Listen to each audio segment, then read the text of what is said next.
ಇದೇ ನಮ್ಮ ಧರ್ಮಸ್ಥಳದ ವೀರೇಂದ್ರ ಹೆಗ್ಗಡೆ ಅವರು ಮುಖ್ಯಮಂತ್ರಿಗಳಿಗೆ ಅಭಿನಂದನೆ ತಿಳಿಸಿದ್ದಾರೆ. ನೀವು ಈ ಒಂದು ಶಕ್ತಿ ಯೋಜನೆ ಮಾಡಿದ್ಮೇಲೆ ಬಹಳ ಜನ ಬರ್ತಾ ಇದ್ದಾರೆ, ತಾಯಂದಿರು ಬರ್ತಾ ಇದ್ದಾರೆ, ಪ್ರಾರ್ಥನೆ ಮಾಡ್ತಾ ಇದ್ದಾರೆ.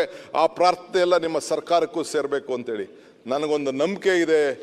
ಬೆಲ್ಲದವರೇ, ಪ್ರಯತ್ನ ವಿಫಲ ಆಗ್ಬೋದು, ಪ್ರಾರ್ಥನೆ ವಿಫಲ ಆಗಲಿಕ್ಕೆ ಸಾಧ್ಯ ಇಲ್ಲ. ಹಂಗೆ ನೀವು ಕೂಡ ನಿಮ್ಮ ಪಕ್ಷದ ಹೆಣ್ಮಕ್ಳನ್ನು ಕೇಳ್ಕೊಳ್ಳಿ. ನೀವು ಏನು ಹೆಣ್ಮಕ್ಳಿಗೆ 2,000 ರೂಪಾಯಿ ನಾವು ಕೊಡ್ತಾ ಇದ್ದೀವಿ, ಏನು ಅವರು ಉಚಿತವಾಗಿ ಫ್ರೀಯಲ್ಲಿ ಟ್ರಾವೆಲ್ ಮಾಡ್ತಾ ಇದ್ದಾರೆ, ಎಲ್ಲ ನಮಗೆ ಆಶೀರ್ವಾದ ಮಾಡ್ತಾ ಇದ್ದಾರೆ. ನಾನು ಎಲೆಕ್ಷನ್ ಟೈಮಲ್ಲಿ ಒಂದು ಮಾತು ಹೇಳಿದೆ, ಕಮಲ ಕೆರೆಯಲ್ಲಿದ್ದರೆ ಚಂದ, ತೆನೆ ಹೊಲದಲ್ಲಿದ್ದರೆ ಚಂದ, ಈ ದಾನ ಧರ್ಮ ಮಾಡುವ ಕೈ ಅಧಿಕಾರದಲ್ಲಿದ್ದರೆ ಮಾತ್ರ ಚಂದ ಅಂತ ಒಂದು ಮಾತು ಹೇಳಿದ್ದೆ.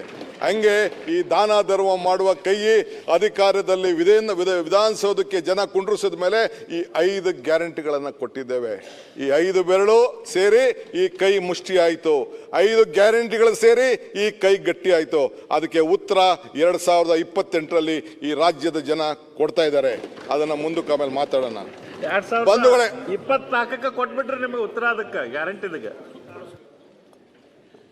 ಅಧ್ಯಕ್ಷರೇ, ನಾನು ಅದ್ರ ವಿಚಾರಕ್ಕೆ ಹೋಗಿದ್ದು ರಾಜಕೀಯ ಬೇಡ. ಇನ್ನ ಮೊನ್ನೆ ಪ್ರೈಮ್ ಮಿನಿಸ್ಟರ್ ಬಂದಿದ್ರು.